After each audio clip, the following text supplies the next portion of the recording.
Bom dia a todos e a paz do Senhor Jesus Cristo. Estamos em mais um vídeo da verdade, da vida e da origem dos ensinamentos da Igreja do Senhor Jesus Cristo, que é a coluna e a firmeza da verdade. E que, se for possível, como foi possível em muitos tempos nos decorrer dos séculos, a Igreja ela deu sua vida por essa verdade. Basta nos lembrar dos mártires, desde Estevão, o primeiro mártir da igreja, até os dias de hoje, por que não? Quem sabe, por aí, em países em que ainda não se adota o cristianismo, que é contra, muitos ainda podem estar morrendo, porque eles dão a vida por esta verdade que é Jesus Cristo, a sua igreja e os evangelhos. E no nosso último estudo, irmãos, nós vimos o apóstolo Paulo de uma maneira simples, podemos até dizer, mas verdadeira. Agora, de uma maneira polêmica, porque isso causa impacto para nós. O apóstolo dizer que o pecado não tem mais poder sobre nós. Nós, os que fomos adotados por Deus, ele não tem mais domínio. Os verdadeiros seguidores de Jesus Cristo e mais. Paulo diz que devemos ter a consciência disso. Não é uma questão de você ter força, receber o poder suficiente para você ter poder no pecado e mandar ele embora. Não é isso. Certo? Paulo diz que a gente tem que ter consciência disso. Consciência de quê? De que Jesus Cristo destruiu o pecado através do seu sangue. Tendo essa consciência, teremos poder. O pecado não tem mais domínio sobre vós. Isso é muito polêmico de se dizer, porque sabemos que a trajetória e história do homem é totalmente diferente disso aí. Poder sobre o pecado? É mais fácil o pecado ter poder sobre o homem. Mas esta é a realidade, esta é a verdade, esta é a vida. Se eu não consigo, se você não consegue, problema nosso. A verdade é que o pecado não tem mais poder. Se a gente ainda deixa isso, é culpa nossa. Relaxamento, certo? Podemos até dizer num palavreado mais vulgar, ser vergonhice. Não tem outra coisa não. Porque as normas que Deus estabeleceu, o que Deus fez e o que Deus preparou, é para você não pecar nunca mais. A forma que Deus preparou. Só que depende de mim. Esta é a questão. Armas suficiente, poder suficiente, transformação suficiente, Deus já deu. Agora depende de mim se quero usar essa arma que ele me deu para poder ter domínio sobre o pecado. Como, por exemplo, nascer verdadeiramente de novo. Deixar dessa história de ter sonho, de ter desejo, de ter vontade. Não. Acabou-se, morreu. Quando aceitou Jesus Cristo como Salvador de sua vida, você não tem mais vida. Mas será, alguém diz, que os discípulos de Jesus Cristo têm que sofrer tanto nesse mundo? Tem. Porque se ele não sofrer nesse mundo, ele não é discípulo de Jesus Cristo. É essa a questão. É isso que não quer entrar na mente das pessoas. As pessoas só querem viver do bem bom. As pessoas não querem sofrimento. Só que elas não imaginam que foi através do sofrimento maior de Jesus Cristo que ela conseguiu o direito à salvação. Porque se não fosse o sofrimento incrível de Jesus Cristo, nós todos íamos passar uma eternidade sem Deus, sem paz e sem salvação. Este mundo que está aí, que muitos discípulos de Jesus Cristo querem ter alguma vida boa, querem ter alguma coisa, este mundo que está aí é dominado pelo maligno. Dorme com o maligno. Como é que você, na casa do inimigo, vai ter paz? Mas o mundo é de Deus, é claro. As árvores, as terras, as pedras, a natureza, é de Deus. Agora, o convívio social, a sociedade humana é dominada pelo maligno. E quem diz que não? É justo esse mundo? A sociedade em que vivemos é justa? Se você disser que é justo, você é louco. Se você disser que a sociedade em que você vive hoje é santo, segue os ritmos de Deus, você é louco. precisa ser internado. O mundo jaz no maligno, por mais que ele mostre uma aparência de boniteza, por trás só tem podridão, maldade, discórdia, ódio e morte, trevas. É isso que o mundo é. Por isto que a sociedade humana hoje não é de Deus. Poucos são os que se escapam, como disse Jesus Cristo, que formam a verdadeira igreja do Senhor. Então, se você não vive mais para este mundo, essa sociedade corrupta, com relação a Deus, viu? Tudo que eu falo é com relação a Deus, a sociedade. Mas você pode dizer, mas há tantas pessoas boas no mundo que não seguem a Deus, mas são pessoas boas para ela, para a sociedade, que é controlada por Satanás. Para Deus não é. Porque para Deus só importa você obedecer, seguir as regras. Você não segue as regras, você não é bom. E não há bondade nenhuma. Há uma tapia que a gente faz aí, né? De vez em quando faz uma bondade para uma pessoa, mas isso é de vez em quando. Quando a coisa suja para nossa frente, eu quero ver o bonzinho. Eu quero ver o bonzinho na dificuldade. Perdeu tudo, e agora? Quero ver ele não reclamar no coração. Pode até não falar, mas no coração e na mente. Cá para nós, os homens não prestam. E o que foi que Deus fez? Salvou pelo sacrifício de Jesus Cristo e deu ao homem o Espírito Santo da promessa. É Deus na vida do homem. Por isso, a Bíblia diz que não há desculpa para pecar. Ora, se o Espírito Santo está dentro de você, por que pecar? Se é a presença legítima de Deus na sua vida. Peca porque é relaxado. Porque é cínico. Porque não dá evasão, ou seja, não dá liberdade ao Espírito Santo de dominar todo o seu corpo, crucificar a sua carne e dominar o pecado. Você não dá essa liberdade, porque quem tem que dar essa liberdade ao Espírito Santo está dentro de você, mas ele não vai lhe dominar se você não abrir mão de tudo, seus desejos, suas vontades, suas paixões, e ficar firme na vontade de Deus. O Espírito Santo só pode ter acesso a isso, e isso é através do coração. Não é você dizer com uma fórmula mágica, oh, Espírito Santo, domina a minha vida. Isso não vai acontecer. Oh, Espírito Santo, guia meus passos. Isso não vai acontecer. Você tem que provar isso. Como é que eu provo? Rejeitando tudo quanto não presta. À medida em que você rejeita o que não presta, o Espírito Santo está tendo força. Aí ele age na sua vida. Aí, meu amigo, ninguém lhe segura. Nem Satanás, nem o inferno, nem nada. Você tem domínio. Então foi isso que Paulo quis nos deixar consciente na mente. Baseado nesse pensamento de Paulo, de que a lei de Moisés veio e em vez de fazer com que nós parássemos com o pecado, porque a lei de Moisés foi o primeiro pacto de Deus com os homens, para ver se parava com o pecado. Mas se não resolveu, só aumentou ainda mais os nossos pecados. Todos nós podemos até imaginar. Se a lei de Deus, dada a Moisés no monte, em vez de ajudar o homem, acabou aumentando ainda mais o pecado do próprio homem, e que o homem só obteve a liberdade do pecado através do Evangelho de Jesus Cristo e de sua morte, lá na cruz do Calvário, então, será que a lei de Moisés é pecado? Disse Paulo que alguém poderia perguntar isso. Aí ele mesmo responde, Paulo. Não, irmãos, de modo nenhum. Isso seria um absurdo. Só que eu, apóstolo Paulo, digo que eu não conhecia o pecado senão pela lei.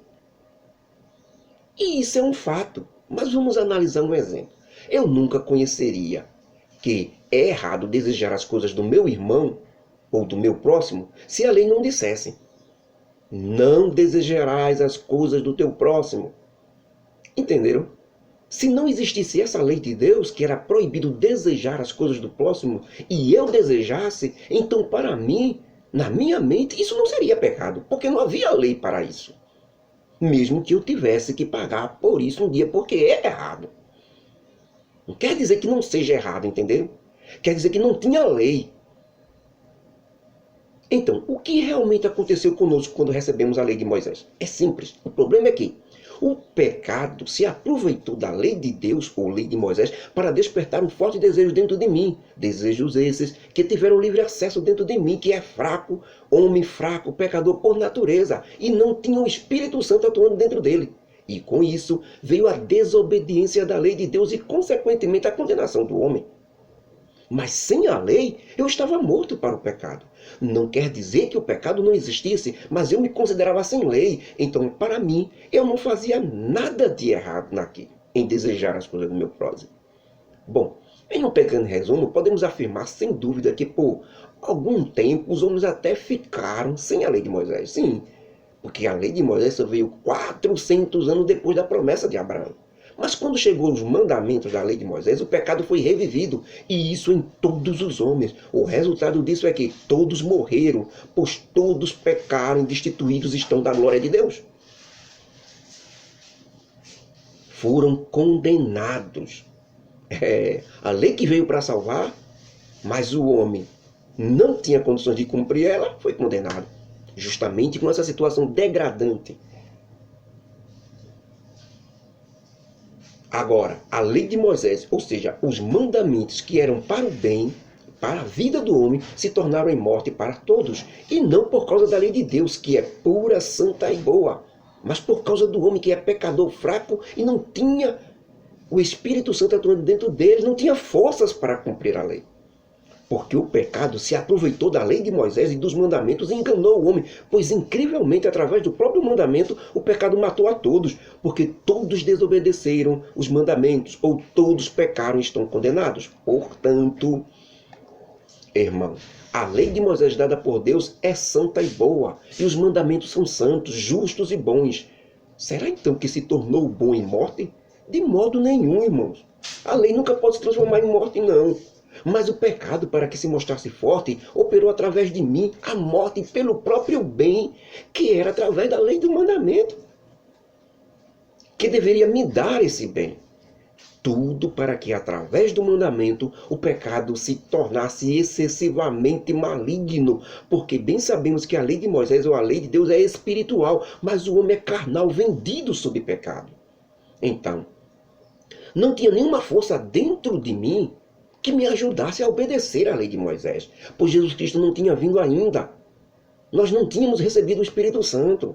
Então o resultado de seguir a lei de Moisés era assim: o que eu faço não aprovo, pois o que eu realmente quero, isso não faço. Mas aquilo que aborreço, isso sim, é o que eu faço. E se faço coisas erradas que não quero, estou de bem com a lei de Moisés, que é boa, pois já está provado que não sou eu que faço essas coisas erradas, mas é o pecado que habita em mim. Por isso, eu sempre me arrependo depois, porque estou certo que em mim, ou seja, na minha carne, não há bem algum. E de certa maneira, o bem está em mim. Mas eu não consigo fazer aquilo que é certo para o nosso Deus, porque não faço o bem que eu quero, mas o mal que não quero, isso sim eu faço. Então, de que me serve a lei de Moisés dada por Deus, se quando quero fazer o bem, o mal está comigo?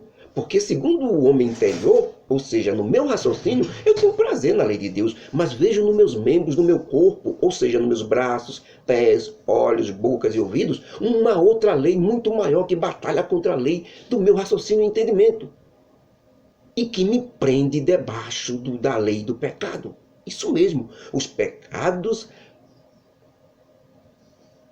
que estão nos meus membros, nos membros do meu corpo, fazem isso, me deixam aprisionados no pecado. Então, miserável homem que sou, quem me livrará do corpo desta morte? Desses mandamentos da lei de Moisés que não consigo cumprir. Mas agora, com a vinda de Jesus Cristo e o Evangelho da Graça, a lei morre para mim. E sem a lei de Moisés, eu dou graças a Deus por Jesus Cristo, nosso Senhor, que me livrou da lei de Moisés e me deu o Espírito Santo da promessa, com o qual posso crucificar a minha carne e finalmente me livrar da lei do pecado. Assim que eu mesmo, com entendimento, sigo a lei de Deus, crucificando minha carne de pecado, com a ajuda do Espírito Santo dentro de mim, jejuns, orações, vida consagrada, consigo crucificar e ter poder e domínio sobre ele. Mas se eu deixar minha carne crescer e não crucificá-la, me consagrando com jejuns, orações, leitura da Bíblia, voltarei mais uma vez a servir a lei do pecado de novo, mesmo com o Espírito Santo dentro de mim.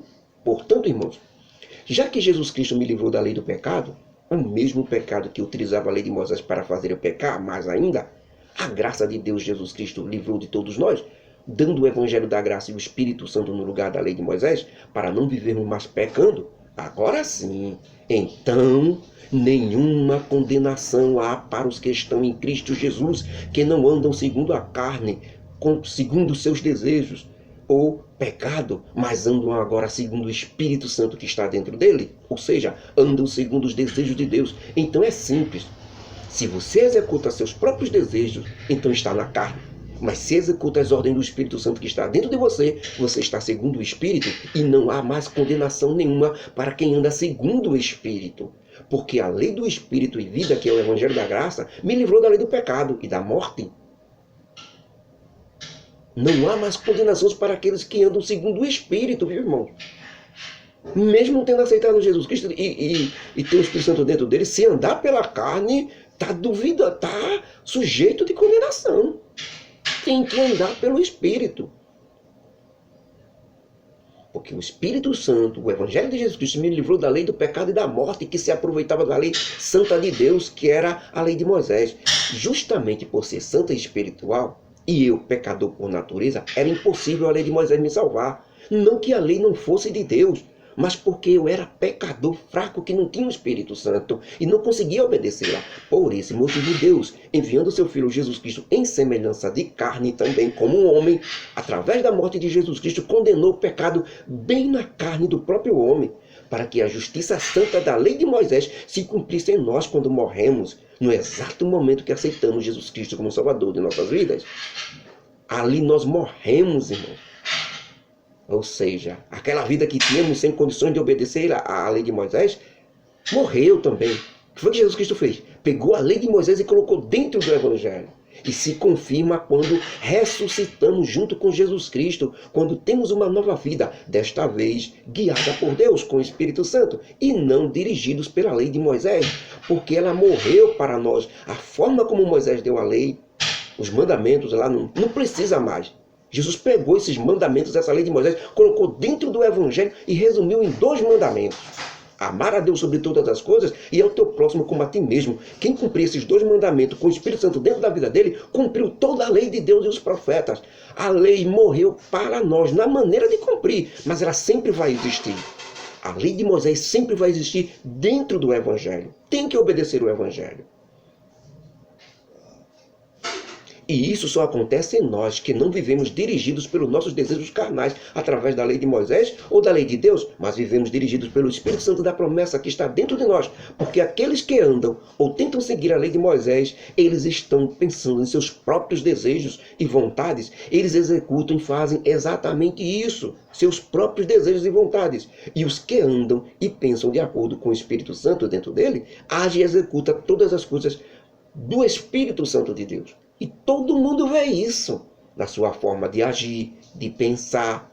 Porque os que atendem seus próprios desejos, tentando seguir a lei de Moisés, vão ter a morte como recompensa. Mas os que atendem os desejos do Espírito Santo dentro dele, terá vida e paz. Portanto, a vontade da carne é tentar seguir a lei de Moisés. Ou seja, seus próprios desejos, suas próprias vontades, irmãos. Isso se torna uma inimizade contra Deus. Você será agora inimigo de Deus por seguir seus próprios desejos. Os desejos do seu coração, da sua vontade. Você tem que seguir os desejos do Evangelho, daquilo que Jesus Cristo ensinou. Porque a nossa carne, ou nossos desejos e vontades, não estão sujeitos à lei de Deus e nem jamais poderá ser. Portanto, todos aqueles que estão pensando e executando seus próprios desejos não podem de maneira nenhuma agradar a Deus. Os que andam na carne não agradam a Deus. Meus irmãos abençoados que moram na cidade de Roma, disse o apóstolo Paulo, e também todos que estão espalhados pelo mundo, eu, Paulo, quero dar um lembrete, dizendo que todos nós, que mesmo estando no Evangelho da Graça, e mesmo assim estiver fazendo a vontade da carne e seus próprios desejos, esses não podem agradar a Deus, e pelo contrário, se tornarem inimigos de Deus. Mas nós, irmãos, graças a Deus, não estamos na carne, ou seja, não estamos fazendo coisas, vontades nossas. Mas vivemos pelo Espírito Santo que habita em nós. Mas, se alguém não tem o Espírito Santo, essa pessoa está se enganando. Ela não é de Deus, nem de Jesus Cristo. Pois o Espírito Santo é o selo da propriedade de Deus em uma pessoa. E se Jesus Cristo está em você, ou em nós, através do Espírito Santo, o nosso corpo, na verdade, está morto por causa do pecado. Para o pecado. Ou seja, tem que estar morto, irmãos. O nosso corpo não pode pedir nada, não, nada não que seja pecado.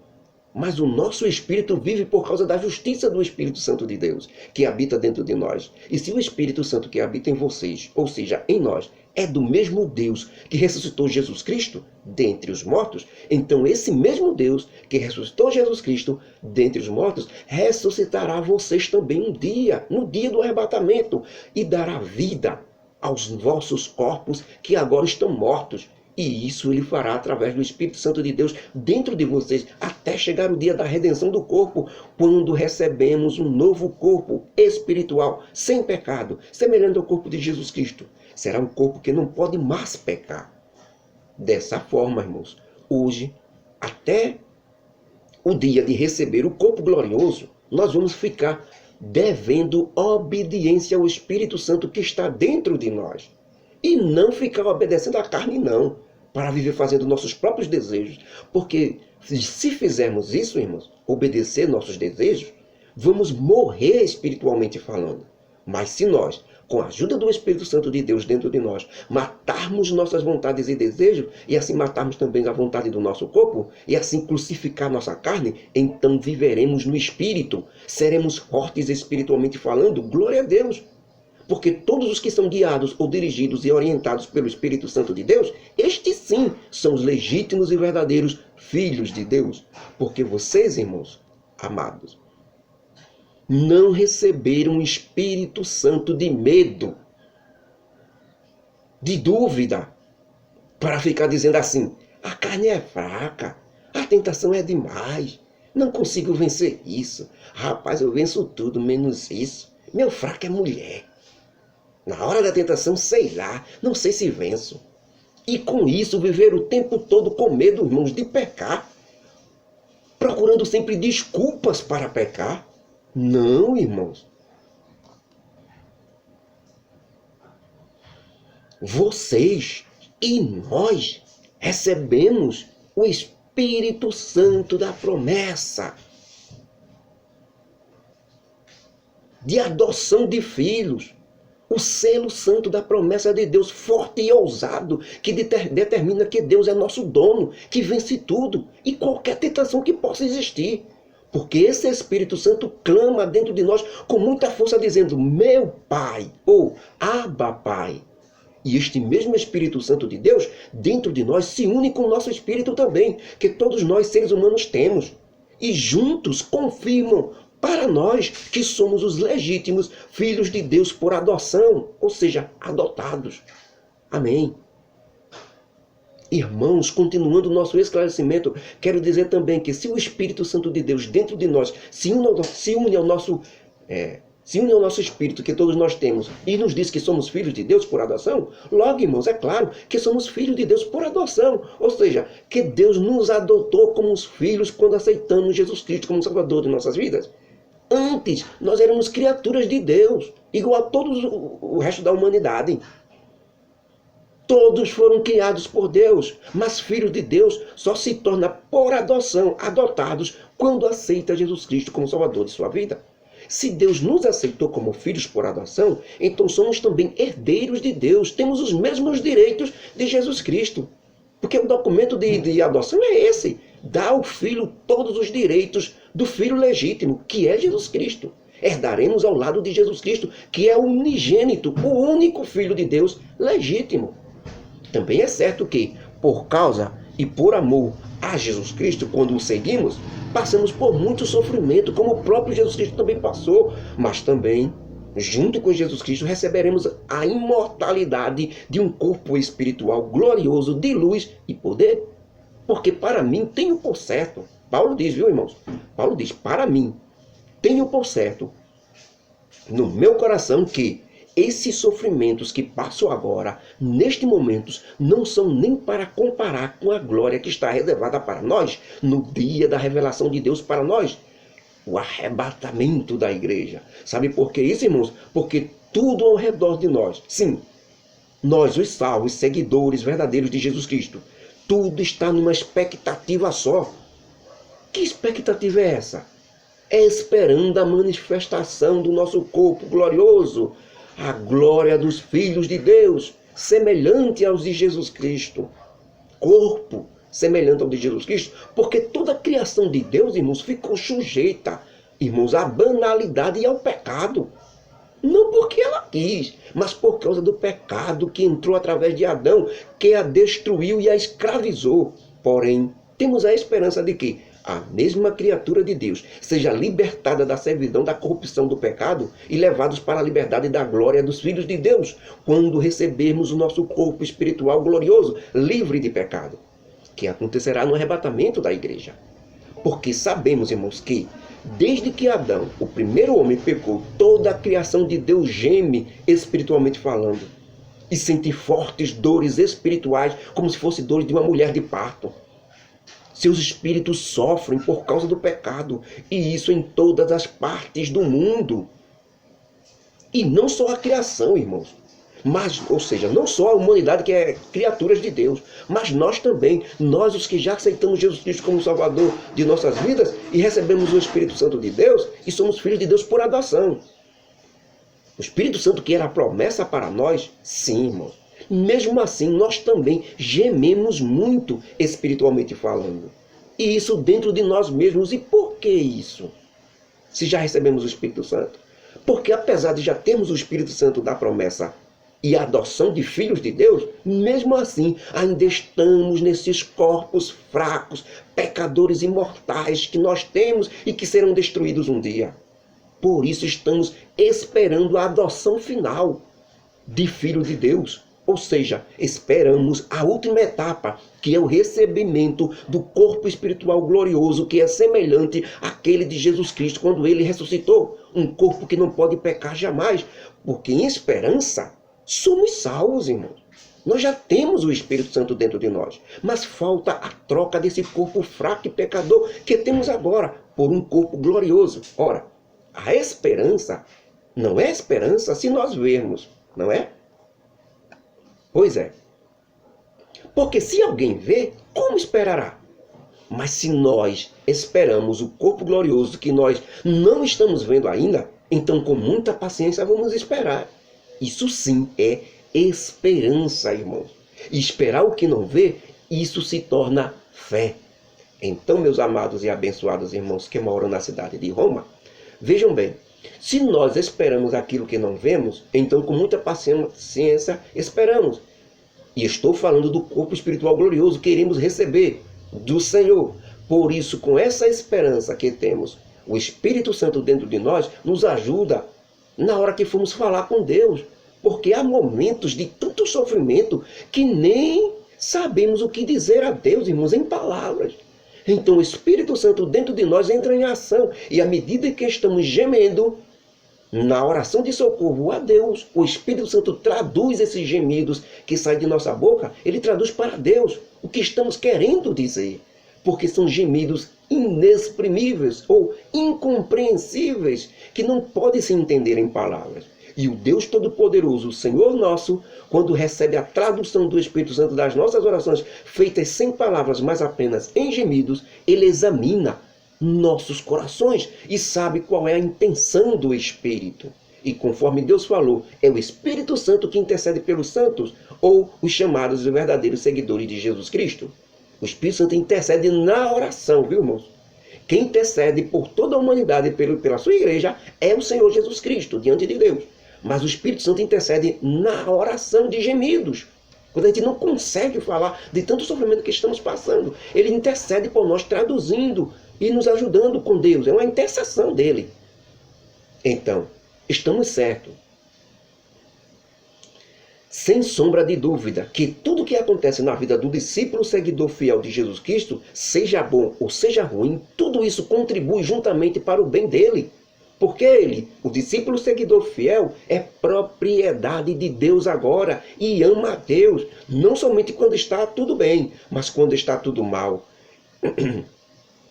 Esse seguidor fiel sabe que foi chamado para um propósito e reconhece seu lugar e sabe que não está no paraíso ainda, mas está no mundo de caos, pecado e escuridão. E torçam, irmãos, disse Paulo, vejam só, irmão, Paulo disse, e torçam por mais adversidade nas suas vidas do que coisas boas, viu? Porque as adversidades e problemas fazem com que você se aproxime de Deus. E as coisas boas fazem com que você se acomodem e, consequentemente, se afastem de Deus. Não sintam dependência dele. Porque todos aqueles que vêm para o nosso Deus, ele, Deus, predestinou eles para receberem um corpo igual ao de seu Filho, Jesus Cristo. E serem a imagem de Jesus Cristo também, que é o primeiro dentre os mortos, o primeiro a ressuscitar para nunca mais morrer novamente, ao contrário de outros que ressuscitaram, mas voltaram a morrer novamente. Jesus Cristo é o primeiro da criação, não da criação de Deus, diz da origem não, da criação dos novos corpos espirituais, que não podem pecar. Jesus foi o primeiro quando ele ressuscitou. Ele primeiro recebeu esse corpo. Porque Jesus Cristo não foi criado. Ele não é o primeiro da criação de Deus, de seres humanos, não. Jesus Cristo sempre existiu. Ele veio a este mundo e o Espírito Santo gerou ele como um homem. Mas ele já existia como Deus. Ele é Deus. Agora, com os corpos gloriosos, Jesus Cristo foi o primeiro que recebeu esse corpo glorioso. Então, ele é o primeiro dessa criação de corpos gloriosos. E que nós também vamos receber no dia do arrebatamento. Tudo isso para que Jesus Cristo seja o primeiro da nova criação de Deus de corpos espirituais que jamais morrerão novamente. O primeiro de milhares e milhares, irmãos, que também receberão um corpo espiritual igual ao de Jesus Cristo no dia do arrebatamento da igreja. E há estes que aceitaram Jesus Cristo e são a igreja. Foram os que Deus predestinou para ter a imagem de Jesus Cristo, porque aceitaram a salvação. Deus não predestinou eles porque eles eram mais bonitos do que os outros, não. E Deus predestinou eles porque eles aceitaram. Eles aceitaram. Deus não obrigou eles a aceitar, não. Eles aceitaram. E já que eles aceitaram, porque a salvação Deus deu para toda a humanidade. Todas as criaturas têm direito para se salvar. Não salva porque não quer. Não aceita porque não quer. Aqueles que aceitarem, aí Deus, já que aceitou, o que foi que Deus fez? Predestinou ele para receber o corpo glorioso. Por isso foi que Deus também chamou eles para serem predestinados. Depois que eles aceitaram, foi que Deus chamou eles para ser predestinado. Deus não chamou eles antes de aceitarem Jesus Cristo, não. Antes de Jesus Cristo só está a proclamação. A salvação é para todos. Deus não predestinou ninguém. Deus deu a salvação para toda a humanidade. Ele fez um anúncio. A salvação era para todos os homens. Quem aceitar Jesus Cristo é salvo. Ok? Foi uma proclamação. Aqueles que aceitaram, certo? Ouviram essa proclamação de Deus, que a salvação é para ele, e ele aceitou isso, aí depois foi que Deus predestinou ele. Porque eles aceitaram. E os outros não. E já que Deus chamou eles, e eles aceitaram Jesus Cristo, também Deus livrou de tudo quanto é acusação. E já que Deus os livrou de tudo quanto é acusação, e estão completamente salvos da condenação agora, Deus vai glorificá-lo. Como? Entregando a eles um corpo glorioso que não pode pecar e nem pode ser tentado. Que diremos, meus irmãos, a essas coisas maravilhosas que Deus fez conosco? Glória a Deus! Se Deus, irmãos, é dessa maneira a nosso favor, quem será que, pelo amor de Deus, ficará contra nós? Se Deus nem mesmo poupou seu próprio Filho Jesus Cristo, mas o entregou para morrer em nosso lugar, para nos salvar, será que junto com Jesus Cristo Deus não nos dará todas as coisas? É claro que sim. Quem acusará, irmãos, aqueles que aceitaram Jesus Cristo de coração e seguem Ele fielmente? Quem ousará acusá-los se são escolhidos de Deus? Porque decidiram aceitar Jesus Cristo. E foi o próprio Deus que os livrou de toda e qualquer acusação. Quem ousará condenar os seguidores fiéis de Jesus Cristo? Pois foi Jesus Cristo que morreu por eles e ressuscitou por eles e agora está à direita de Deus Todo-Poderoso com muita autoridade intercedendo por eles e os protegendo direto. Quem nos separará de um amor tão grande como este de Jesus Cristo, irmãos? A tribulação ou a angústia que sofremos por ser perseguido por amor a Jesus Cristo? Quem sabe a perseguição ou mesmo a fome? Será que não ter roupa para vestir vai fazer com que deixemos esse amor de Jesus Cristo? Ou o perigo da morte fará negarmos o nome dele como Salvador? Ou será que uma arma apontada para nós nos tirará do amor de Jesus Cristo? É claro que não. Os únicos que podem nos separar do amor de Jesus Cristo somos nós mesmos, irmãos.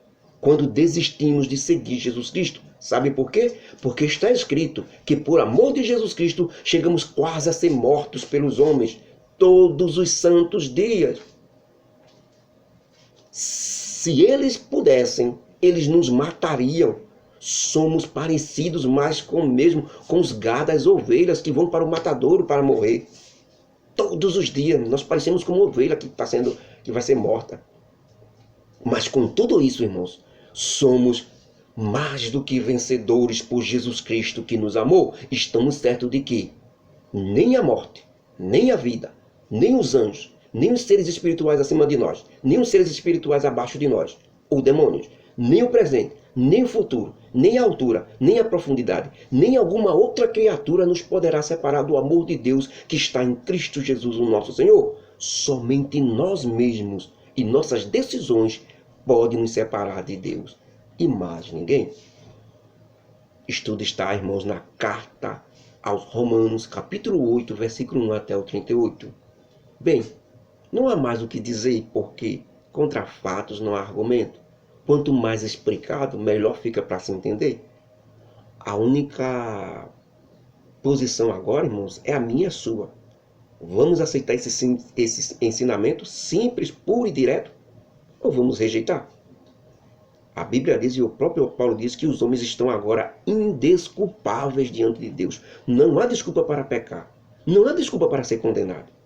Os que são condenados vão fazer isso conscientemente, vão para o inferno porque quiseram mesmo. Não há mais desculpa. Negócio de tentação, de coisa, não. Foi porque você não quis. A salvação de Deus através de Jesus Cristo foi tão grande que deixa os homens sem desculpa nenhuma.